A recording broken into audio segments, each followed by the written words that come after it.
ಹತ್ಲತ್ತಿದ್ದಿಲ್ಲ. ರಮೇಶ್ ಮಾಸಿ ಮಾಡಿ ಮಾಮ ನಿನ್ನೆ ನಮ್ ನಂಬರ್ ಕಳ್ಸಿದ್ರು. ಅದು ಕರೆಕ್ಟ್ ಅದ ಸರ್. ಅದು ಏನಾಗ್ಯದ, ಅದು ಕುಡ್ ನಾಟ್ ಕನೆಕ್ಟ್ ಅಂತ ಹೇಳಿ ಬರ್ಲತ್ತದ. ಹೌದ್ರಿ, ಕುಡ್ ನಾಟ್ ಕನೆಕ್ಟ್ ಅಂತ ಹೊಂಟಿದ್ವಿ. ನಾವು ಇಂಟರ್ನ್ಯಾಷನಲ್ ನಮ್ದು ಮಾಡಿದ್ವಿ, ಬಟ್ ಅದು ಬಿ ಆಗಲ್ಲ. ಈಗ ಸರ್ ಎಲ್ಲಿದ್ರಿ? ಈಗ ನೀವು ದುಬೈ ಹೋಟೆಲ್ದಲ್ಲೇ ಇದ್ರಿ? ದುಬೈ ಹೋಟೆಲ್ ಈಗ ಏನದಲ್ಲ ಬುಕ್ ಮಾಡ್ಲಿಕ್ಕೆ ಸ್ಟಾರ್ಟ್ ಆಗುತ್ತೆ. ಬುಕ್ ಮಾಡಿದ ಕೂಡಲೇ ಅದು ಕ್ಯಾನ್ಸಲ್ ಅಂತ ಹೇಳ್ತಾರೆ. ಮಾತಾಡಿದ್ರೆ ದುಡ್ಡು ಕಟ್ ಮಾಡ್ತಾರೆ. ಇಲ್ಲ ಸರ್, ಅದೇ ಈಗ ಸದ್ಯಕ್ಕೆ ಅದು ಏನದ ಏರ್ ಕ್ಲಿಯರೆನ್ಸ್ ಕರೆಕ್ಟ್ ಆಗಿ ಅವ್ರಿಗೆ ಸಿಗ್ತಾ ಇಲ್ಲ.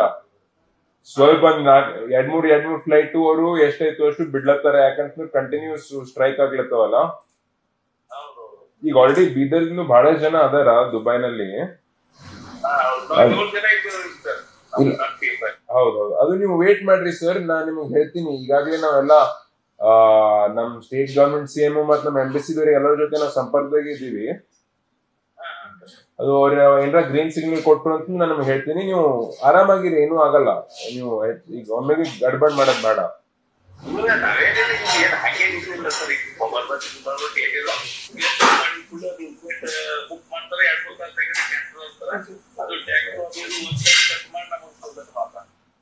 ಏರ್ಲೈನ್ಸ್ ದವ್ರೇನ್ರಿ? ಓಕೆ ಸರ್, ಅವೆಲ್ಲ ರೀಫಂಡ್ ಆಗ್ತಾವ. ಅವೆಲ್ಲ ರೀಫಂಡ್ ಮಾಡ್ಸ್ಲಕ್ ಹಚ್ಚೋಣ.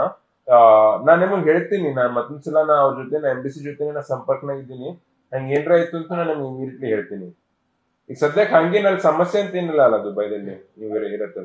ನೋಡ್ರಿ, ಏನಿಲ್ಲ, ಊಟ ಮಾಡ್ತೀವಿ, ಟಿಫಿನ್ ಮಾಡ್ಕೊತೀವಿ, ಏನಿಲ್ಲ ಪ್ರಾಬ್ಲಮ್. ಬಟ್ ಒಮ್ಮಿಗೆ day by day expenses hotel 6,400 plus ಊಟಕ್ಕೂ 9,900 ಹಾ ಸರ್. ಅದು ಅವ್ರಿಗೆ ನಿರಾಮದಲ್ಲ, ನಿರಾಮ ಕಡಿಮೆ ಇರುತ್ತೆ 35 ನಮ್ಗೆ 9 ರೂಪಾಯಿ. ಇಲ್ಲ ಹೌದು ಇಲ್ಲ, ಕರೆಕ್ಟ್ ಇದೆ ರೀ, ಅದು ಕರೆಕ್ಟ್. ಅದಕ್ಕೆ ಆಕ್ಟರ್ ಮತ್ತು ಯಾರು ಮಾಡ್ಕೊಡ ಹಾಗೇನು ಸರ್, ಮಾಡಿ ಕೆಲವರಿಗೆ ಹೇಳ್ರಿ, ಅದಕ್ಕೆ ಆಯ್ತು ಸರ್. ನಾನು ಅಡ್ಮಿನಿಸ್ಟ್ರೇಷನ್ ಜೊತೆ ನಾನು ಟಚ್ ನಾಗಿದ್ದೀನಿ. ಮತ್ತೊಂದ್ಸಲ ನಾನು ನಿಮ್ಗೆ ಹೇಳ್ತೀನಿ ಹೆಂಗ್ ಮಾಡ್ಬೇಕು ಅಂತಂಬುದನ್ನ ಅವ್ರಿಗೆ ಮಾತಾಡಿ.